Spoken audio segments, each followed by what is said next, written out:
ఈ మ్యాచ్ లో పంజాబ్ కింగ్స్ గెలిచిందనేది ఒక సైడ్ స్టోరీ మాత్రమే. అసలు స్టోరీ ఏంటంటే జీటీ మ్యాచ్ చేతిలో ఉండి కూడా ఎలా వదిలేసింది. చివరి వరకు సస్పెన్స్, మధ్యలో ట్విస్ట్లు, ఒక కొత్త ప్లేయర్ వచ్చి మ్యాచ్ మొత్తాన్ని తిప్పేశాడు. ఇది ఒక సింపుల్ మ్యాచ్ అయితే కాదు, 2026 ఐపీఎల్ లోనే ఒక మైండ్ బ్లోయింగ్ థ్రిల్లర్ అనమాట. అయితే ఈ మ్యాచ్ లో అసలు ఏం జరిగింది, అలాగే next LSG versus DC match లో ఎలా ఉండబోతుంది, సో ఇలా అన్ని కూడా ఈ వీడియోలో డీటెయిల్ గా మాట్లాడుకుందాం. సో వీడియోని ఎండ్ వరకు అయితే చూడండి. సో మన ఛానల్ ఎవరైనా కొత్తగా చూస్తున్నట్లయితే వెంటనే సబ్స్క్రైబ్ చేసుకోండి, అలాగే పక్కన ఉన్న బెల్ ఐకాన్ ఆన్ లో పెట్టుకోండి. ఇక మ్యాచ్ విషయానికి వస్తే ఈ మ్యాచ్ మహారాజా యాదవేంద్ర సింగ్ ఇంటర్నేషనల్ స్టేడియంలో అయితే జరిగింది. ఇక పంజాబ్ కింగ్స్ టాస్ గెలిచి బౌలింగ్ అయితే తీసుకుంది. ఇక టాస్ దగ్గరే పంజాబ్ కింగ్స్ ప్లాన్ క్లియర్ గా అర్థమైంది.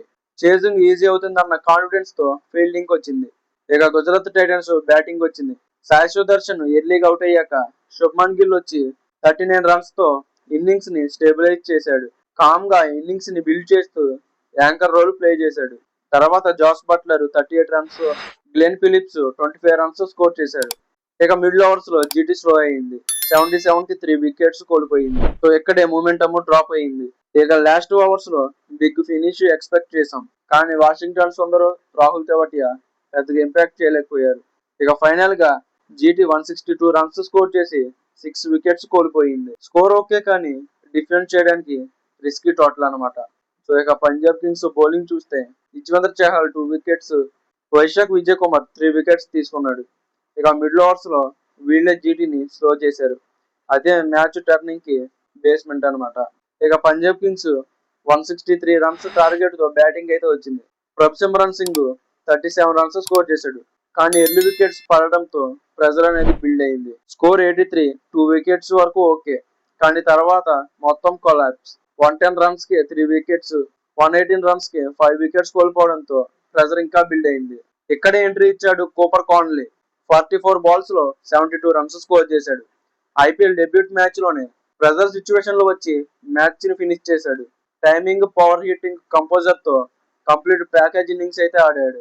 ఇక సెకండ్ ఇన్నింగ్స్ లో చిన్న చిన్న వర్షం చినుకులు పడడంతో ప్లేయర్స్ కాన్సన్ట్రేషన్ అయితే దెబ్బతింది. కానీ కాన్లీ మాత్రం కామ్ గా మ్యాచ్ అయితే ఫినిష్ చేశాడు.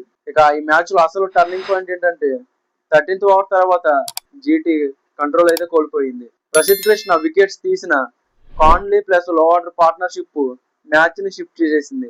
ముఖ్యంగా చహల్ స్పెల్ తర్వాత జీటీ కంబ్యాక్ అయితే ఇవ్వలేకపోయింది. ఇక డెత్ ఓవర్స్ లో ఎగ్జిక్యూషన్ కూడా ఫెయిల్ అయింది. ఇక అదే పంజాబ్ కింగ్స్ కి బిగ్గెస్ట్ అడ్వాంటేజ్ గా మారింది.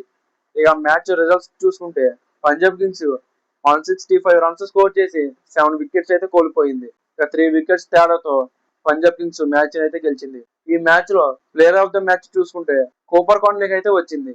ఈ మ్యాచ్ లో ఇంట్రెస్టింగ్ విషయం ఏంటంటే అశోక్ శర్మ అండ్ కూపర్ కాన్లీ ఇద్దరు కూడా ఐపీఎల్ డెబ్యూ అయితే చేశారు. కాన్లీ డెబ్యూ మ్యాచ్ లోనే మ్యాచ్ విన్నింగ్ ఇన్నింగ్స్ అయితే ఆడాడు. ఇది ఐపీఎల్ స్టోరీస్ లో రేర్ మూమెంట్ అనమాట.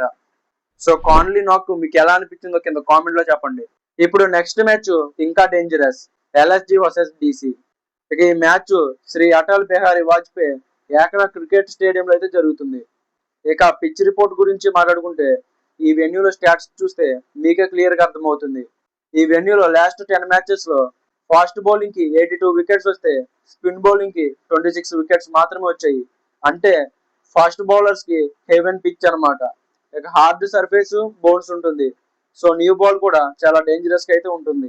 ఇక వెదర్ రిపోర్ట్ గురించి మాట్లాడుకుంటే స్లైట్లీ క్లౌడ్స్ ఉండే ఛాన్స్ ఉంది, కానీ పెద్దగా రెయిన్ ఇంపాక్ట్ అయితే లేదు. సో బ్యాటింగ్ కి ఓవరాల్ గా గుడ్ కండిషన్స్ అనమాట. ఇక ఈ వెన్యూలో ఫస్ట్ ఇన్నింగ్స్ యావరేజ్ స్కోర్ చూసుకుంటే 175 అయితే ఉంది. అదే సెకండ్ ఇన్నింగ్స్ యావరేజ్ స్కోర్ చూసుకుంటే 164 అయితే ఉంది. అంటే ఈ వెన్యూలో 170 ప్లస్ స్కోర్ కూడా సేఫ్ కాదు. ఇక కీ ప్లేయర్స్ యొక్క బ్యాటర్స్ చూసుకుంటే Mitchell Marsh versus Dushmantha Chameera. Mitchell Marsh Dushmantha Chameera bowling లో 14 బాల్స్ ఫేస్ చేసి 27 రన్స్ మాత్రమే స్కోర్ చేశాడు. ప్లస్ స్ట్రైక్ రేట్ 192.9 అయితే ఉంది. చమీరా మిచెల్ మార్ష్ ని ఒకసారి కూడా అవుట్ చేయలేదు. సో వీళ్ళిద్దరి మధ్య ఒక ఇంట్రెస్టింగ్ బ్యాటిల్ అయితే ఉండబోతుంది. ఇక నెక్స్ట్ వచ్చేసరికి Aiden Markram versus Mukesh Kumar.